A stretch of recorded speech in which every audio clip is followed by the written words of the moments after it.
Përshëndetje nga mami Vitrina, tani kam ndryshuar status, nuk jam më shtatzam, por jam mami. Fillimisht dua t'ju falenderoj gjithë ju që më keni uruar për Hailin. Do bëhemi gati bashkë dhe do t'ju tregoj pak më shumë për eksperiencën time si një mami e re. Duket që jam kështu si pak e lodhur, do thoja unë, sepse edhe trupi im është akoma në fazën që po marrin veten pas operacionit. Që është shumë e trembur se si do shkonte, me thënë të drejtën, por që nuk e ndjeva fare. Më shumë kam ndier vigonin që më vunte dora sesa gjepërën te kurizi. Për këtë ju betojmë dhe për mua pjesa më e vështirë, t'ju them të drejtën, sepse dua të jem shumë e sinqert me ju, është pas lindjes. Dhe 3 ditët në spital i shijova super shumë, sepse normalisht atje kishe butonin te koka dhe sa herë kishe një problematik të vinin mamijet të ndihmonin si me gocën, si me ty. Pjesa e gjithënës ka qenë gjëja më e vështirë për mua, më e vështirë se shtazania, më e vështirë se lindja, më e vështirë se operacioni. Unë bleva ato kokat e silikonit, ta nuk e kapi dot gjoksin tim, edhe unë bleva ato për t'ja thjeshtuar punën dhe me ato ishte okay, e kapi.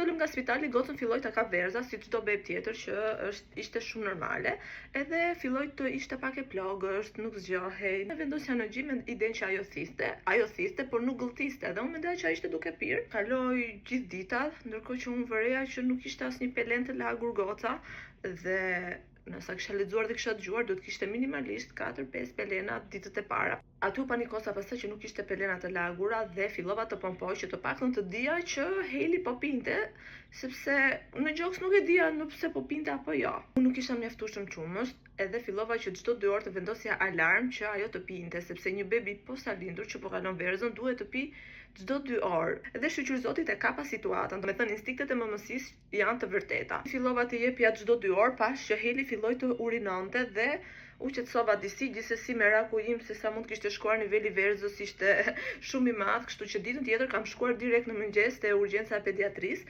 Shqyr Zotit, doktoresha bëri matin e bilirubinës dhe gjitha ishin okay dhe tha që e ke kapur situatën në momentin e dur, sepse po ta kishe lënë dhe gjithë natën pa pirë, atëherë goca mund të kishte kaluar në dehidratim dhe nuk e di, domethënë, shqyr Zotit, domethënë java e parë për mua ka qenë një nga streset më të mëdha dhe mos mjaftonte, më doli dhe herpes te buza.